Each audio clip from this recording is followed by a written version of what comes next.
All right. It's Ignorant Wisdom, episode 5. I'm going to call this one The Fantastic Five. All right. So today's topic is going to be Hananiah, Mishael, Azariah, and Daniel. Or the Shadrach, Meshach, and Abednego with Daniel. So, we get to Daniel 1.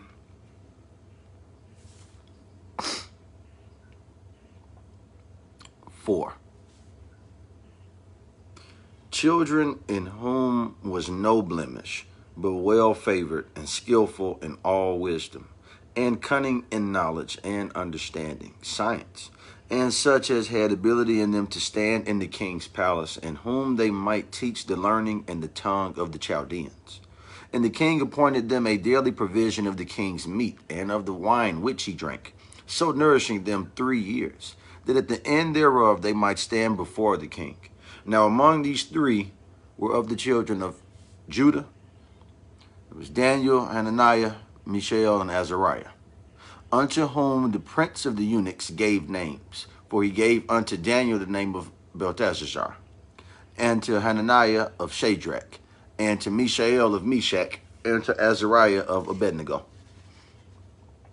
But Daniel purposed in his heart that he would not defile himself with the portion of the king's meat, nor with the wine which he drank. Therefore he requested of the prince of the eunuchs that he might not defile himself. It's like when people say all money isn't good money, or don't eat food with your enemies, different little things like that. Now God had brought Daniel into favor and tender love with the prince of the eunuchs. And the prince of the eunuchs said unto Daniel, I fear my lord the king, who hath appointed your meat and your drink. For why should he see your faces worse, liking than the children which are of your sort? Then shall ye make me endanger my head to the king. So he's thinking about himself versus trying to respect this man's wishes and respect his religion and his faith and devotion to his God. Then said Daniel to Melzar, whom the prince of the eunuchs has set over Daniel, Hananiah, Mishael, and Azariah, prove thy servants, I beseech thee, 10 days, and let them give us pulse to eat and water to drink. Then let our countenances be looked upon before thee, and the countenance of the children that eat of the portion of the king's meat, and as thou seest, deal with thy servants. So you look at them, and you look at us, and you decide. So he consented to them in this matter, and proved them 10 days. And at the end of the 10 days, their countenances appeared fairer and fatter in flesh than all the children which did eat the portion of the king's meat. Excuse me. Thus Melzar took away the portion of their meat and the wine that they should drink, and gave them pulse. As for these 4 children, God gave them knowledge and skill in all learning and wisdom. And Daniel had understanding in all visions and dreams. Now at the end of the days that the king had said he should bring them in, then the prince of the eunuchs brought them in before Nebuchadnezzar. And the king communed with them, and among them all was found more like Daniel, Hananiah, Mishael, and Azariah. Therefore stood they before the king. And in all matters of wisdom and understanding, that the king inquired of them, he found them 10 times better than all the magicians and astrologers that were in all his realm. And Daniel continued even unto the 1st year of King Cyrus. Okay, let's keep this going. And in the 2nd year of the reign of Nebuchadnezzar, also, this is Daniel 2 now, sorry about that, wherewith his spirit was troubled, and his sleep brake from him. Then the king commanded to call the magicians and the astrologers and the sorcerers and the Chaldeans for to show the king his dreams. So they came and stood before the king. And the king said unto them, I have dreamed a dream, and my spirit was troubled to know the dream. Then spake the Chaldeans to the king in Syriac, O king, live forever. Tell thy servants the dream, and we shall show the interpretation. The king answered and said to the Chaldeans, This thing is gone from me. If ye will not make known unto me the dream, with the interpretation thereof, ye shall be cut in pieces, and your houses shall be made a dunghill. But if ye show the dream and the interpretation thereof, ye shall receive of me gifts and rewards and great honor. Therefore show me the dream and the interpretation thereof. They answered again and said, let the king tell his servants the dream, and we shall show him the interpretation of it. The king answered and said, I know of certainty that ye would gain the time, because ye see the thing is gone from me. But if ye would not make known unto me the dream, there is but one decree for you. For ye have prepared lying and corrupt words to speak before me. Till the time be changed, therefore tell me the dream, and I shall know that ye can show me the interpretation thereof. The Chaldeans answered before the king and said, there is not a man upon the earth that can show the king's matter. Therefore, there is no king, lord, nor ruler that asks such things at any magician or astrologer or Chaldean. And it is a rare thing that the king requireth, and there is none other that can show it before the king except the gods, whose dwelling is not with the flesh. For this cause the king was angry and very furious, and commanded to destroy all the wise men of Babylon. Look at that wrath. You know, we always do this. So that's that wrath. You got pride, you got lust, you got greed, you got envy, you got sloth and lust. Well, you'll tell me if I screw one up down there. And the decree went forth that the wise men should be slain, and they sought Daniel and his fellows to be slain. Then Daniel answered with counsel and wisdom to Arioch, the captain of the king's guard, which was gone forth to slay the wise men of Babylon. He answered and said to Arioch, the king's captain, why is the decree so hasty from the king? Then Arioch made the thing known to Daniel. But remember, this is Daniel's, this is time to shine. Then Daniel went in and desired of the king that he would give him time, and that he would show the king the interpretation. Then Daniel went to his house and made the thing known to Hananiah, Mishael, and Azariah, his companions, that they would desire mercies of the God of heaven concerning this secret, that Daniel and his fellows should not perish with the rest of the wise men of Babylon. Then was the secret revealed unto Daniel in a night vision. Then Daniel blessed the God of heaven. Daniel answered and said, blessed be the name of God forever and ever, for wisdom and might are his. You know how that goes. He's immutable, and he is the living God, the true and living God. And he changeth the times and the seasons. He removeth kings and setteth up kings. He giveth wisdom unto the wise, and knowledge to them that know understanding. He revealeth the deep and secret things. He knoweth what is in the darkness, and the light dwelleth with him. I thank thee and praise thee, O thou God of my fathers, who hast given me wisdom and might, and hast made known unto me now what we desired of thee. For thou hast now made known unto us the king's matter. Therefore Daniel went in unto Arioch, whom the king had ordained to destroy the wise men of Babylon. He went and said thus unto him, destroy not the wise men of Babylon. Bring me in before the king, and I will show unto the king the interpretation. Then Arioch brought in Daniel before the king in haste, and said thus unto him, I have found a man of the captives of Judah, that will make known unto the king the interpretation.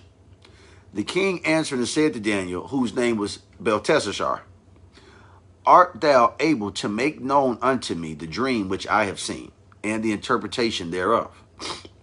Daniel answered in the presence of the king and said, the secret which the king hath demanded cannot the wise men, the astrologers, the magicians, the soothsayers show unto the king. But there is a God in heaven that revealeth secrets, and maketh known to the king Nebuchadnezzar what shall be in the latter days. Thy dream and the visions of thy head upon thy bed are these.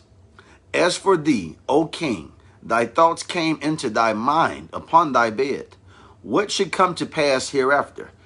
And he that revealeth secrets maketh known to thee what shall come to pass. But as for me, this secret is not revealed to me for any wisdom, that I have more than any living. But for their sakes there shall make known the interpretation to the king, and that thou mightest know the thoughts of thy heart. Thou, O king, sawest and behold a great image. This great image, whose brightness was excellent, stood before thee, and the form thereof was terrible. This image's head was of fine gold, his breasts and his arms of silver, his belly and his thighs of brass, his legs of iron, his feet part of iron and part of clay. Thou sawest till that a stone was cut out without hands, which smote the image upon his feet that were of iron and clay, and brake them to pieces. Then was the iron, the clay, the brass, the silver, and the gold broken to pieces together, and became like the chaff of the summer threshing floors, and the wind carried them away, that no place was found for them. And the stone that smote the image became a great mountain, and filled the whole earth. This is the dream, and we will tell the interpretation thereof before the king. Thou, O king, art a king of kings, for the God of heaven hath given thee a kingdom, power, and strength, and glory. And wheresoever the children of men dwell, the beasts of the field, and the fowls of the heavens, hath he given into thine hand, and hath made them rule over them all. Thou art this head of gold. And after thee shall arise another kingdom, inferior to thee, and another third kingdom of brass, which shall bear rule over all the earth. And the fourth kingdom shall be as strong as iron. For as much as iron breaketh in pieces, and subdueth all things, and as iron that breaketh all these shall it break in pieces and bruise. And whereas thou sawest the feet and toes, part of potter's clay and part of iron, the kingdom shall be divided, but there shall be in it of the strength of the iron. For as much as thou sawest the iron mixed with miry clay, and as the toes of the feet were part of iron and part of clay, so the kingdom shall be partly strong and partly broken. And whereas thou sawest iron mixed with miry clay, they shall mingle themselves with the seed of men, but they shall not cleave one to another, even as iron is not mixed with clay. And in the days of these kings shall the God of heaven set up a kingdom, which shall never be destroyed. And the kingdom shall not be left to other people, but it shall be broken in pieces, and consumed all these kingdoms, and it shall stand forever. For as much as thou sawest that the stone was cut out of the mountain without hands, and that it brake in pieces the iron, the brass, the clay, the silver, and the gold, the great God hath made known to the king what shall come to pass hereafter. And the dream is certain, and the interpretation thereof sure. Then the king Nebuchadnezzar fell upon his face, and worshipped Daniel, and commanded that they should offer an oblation and sweet odors unto him. Let's go get oblation for you guys. A thing presented or offered to God, or to a God. His tribute to the great God, the God and the Lord of heaven. The king answered unto Daniel and said, of a truth it is that your God is a God of gods, the Most High God, and a Lord of kings, and a revealer of secrets, seeing thou couldst reveal this secret. Then the king made Daniel a great man, and gave him many great gifts, and made him ruler over the whole province of Babylon, and chief of the governors over all the wise men of Babylon. Then Daniel requested of the king, and he set Shadrach, Meshach, and Abednego over the affairs of the province of Babylon. But Daniel sat in the gate of the king. Okay.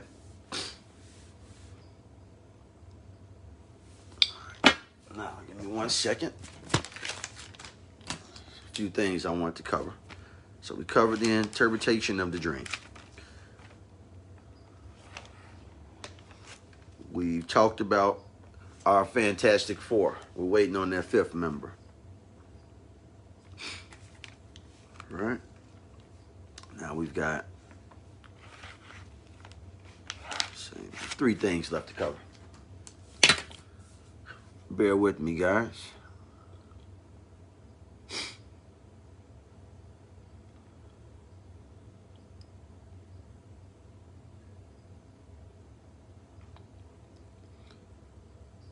Now let's go to Daniel 3.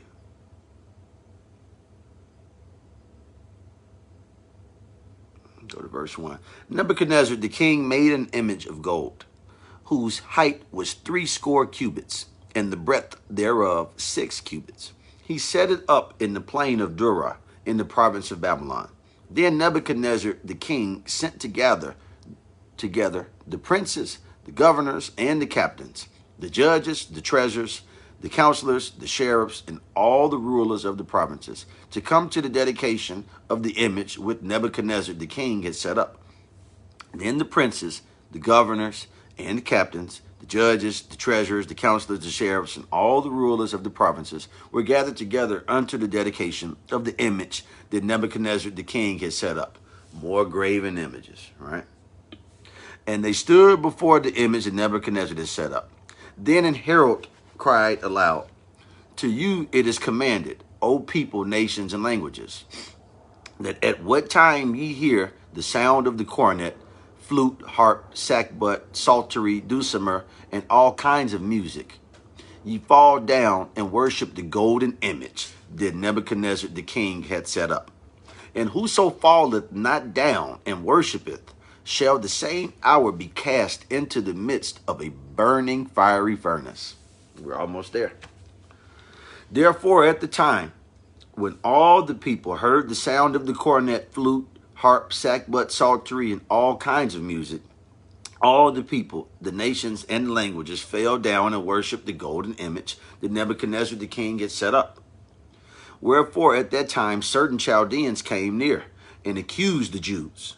They spake and said to the king Nebuchadnezzar, O king, live forever. Thou, O king, hast made a decree that every man that shall hear the sound of the cornet, flute, harp, sackbut, psaltery, and dulcimer, and all kinds of music shall fall down and worship the golden image. And whoso falleth not down and worshipeth, that he should be cast into the midst of a burning fiery furnace. So now he's taking the wisdom from Daniel and taking the interpretation of the dream, and now he's going to play God and cast the non-believers into hell. Look at how these people do. There are certain Jews whom thou hast set over the affairs of the province of Babylon, Shadrach, Meshach, and Abednego. These men, O king, have not regarded thee. They serve not thy gods, nor worship the golden image which thou hast set up. Then Nebuchadnezzar in his rage and fury commanded to bring Shadrach, Meshach, and Abednego. Then they brought these men before the king. Nebuchadnezzar spake and said unto them, Is it true, O Shadrach, Meshach, and Abednego? Do not ye serve my gods, nor worship the golden image which I have set up? Idolatry. Now, if ye be ready, that at what time ye hear the sound of the cornet, flute, harp, sackbut, psaltery, and dulcimer, and all kinds of music, ye fall down and worship the image which I have made. Well, but if ye worship not, ye shall be cast the same hour into the midst of a burning fiery furnace. And who is it that God, who is that God that shall deliver you out of my hands? So now we're going to question God and say that not even God can save you from me. Man, boy, these people be something else. So Shadrach, Meshach, and Abednego answered and said to the king, O Nebuchadnezzar, we are not careful to answer thee in this matter. If it be so, our God whom we serve is able to deliver us from the burning fiery furnace, and he will deliver us out of thine hand, O king. But if not, be it known unto thee, O king, that we will not serve thy gods, nor worship the golden image which thou hast set up. Then was Nebuchadnezzar full of fury, and the form of his visage was changed against Shadrach, Meshach, and Abednego. Therefore he spake and commanded that they should heat the furnace 7 times more than it was wont to be heated. And he commanded the most mighty men that were in his army to bind Shadrach, Meshach, and Abednego, and to cast them into the burning fiery furnace. It's almost time to meet the fifth member, man. Therefore, because the king's commandment was urgent and the furnace exceeding hot, the flames of the fire slow those men that took up Shadrach, Meshach, and Abednego. So they were consumed by the fire. And these 3 men, Shadrach, Meshach, and Abednego, fell down bound in the midst of the burning fiery furnace. Then Nebuchadnezzar the king was astonished and rose up in haste and spake and said unto his counselors, Did not we cast 3 men bound into the midst of the fire? They answered and said unto the king, True, O king. He answered and said, Lo, I see 4 men loose, walking in the midst of the fire, and they have no hurt. And the form of the fourth is like the Son of God. Then Nebuchadnezzar came near to the mouth of the burning fiery furnace and spake and said, Shadrach, Meshach, and Abednego, ye servants of the Most High God, come forth and come hither. Then Shadrach, Meshach, and Abednego came forth of the midst of the fire. And the princes, governors, and captains, and the king's counselors, being gathered together, saw these men, upon whose bodies the fire had no power, nor was an hair of their heads singed, neither were their coats changed, nor the smell of fire had passed on them. Then Nebuchadnezzar spake and said, Blessed be the God of Shadrach, Meshach, and Abednego, who hath sent his angel and delivered his servants that trusted in him, and have changed the king's word, and yielded their bodies, that they might not serve nor worship any god except their own God. Therefore I make a decree that every people, nation, and language which speak anything amiss against the God of Shadrach, Meshach, and Abednego shall be cut in pieces, and their houses shall be made a dunghill, because there is no other God that can deliver after this sort. Then the king promoted Shadrach, Meshach, and Abednego in the province of Babylon. Man, praise the Most High God. So that was the point of me calling this the Fantastic Five. We already know about Daniel, Meshach, Shadrach, and Abednego, but the fourth man ended up being the fifth man for them. And he was described as the Son of God or the Son of Man, which would make that who? Right. So we only have one order of business left to take care of here. And then we'll all be off to do what we have to go do.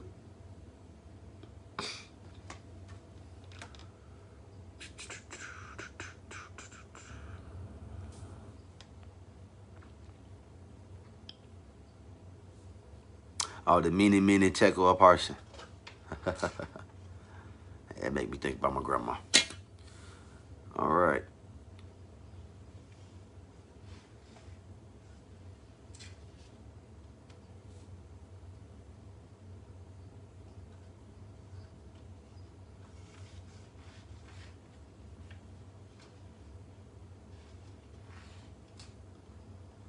Bear with me here.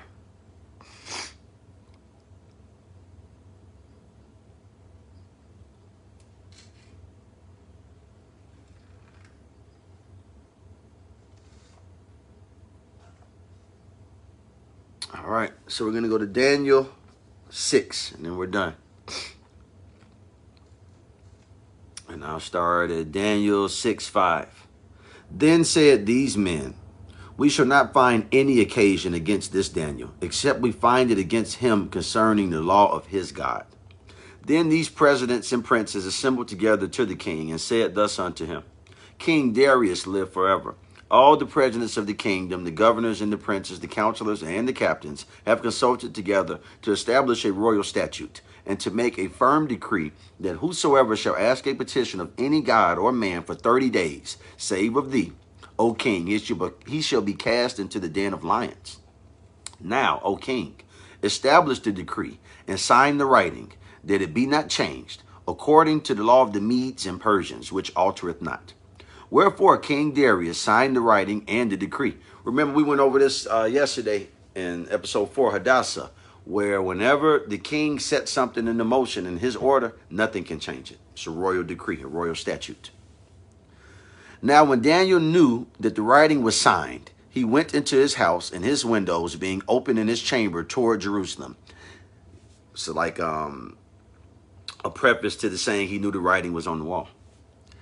He knew the writing was signed, and his windows being open in his chamber toward Jerusalem. He kneeled upon his knees 3 times a day and prayed and gave thanks before his God, as he did aforetime. Then these men assembled and found Daniel praying and making supplication before his God. Then they came near and spake before the king concerning the king's decree. Hast thou not signed a decree that every man that shall ask a petition of any god or man within 30 days, save of thee, O king, shall be cast into the den of lions? The king answered and said, the thing is true, according to the law of the Medes and Persians, which altereth not.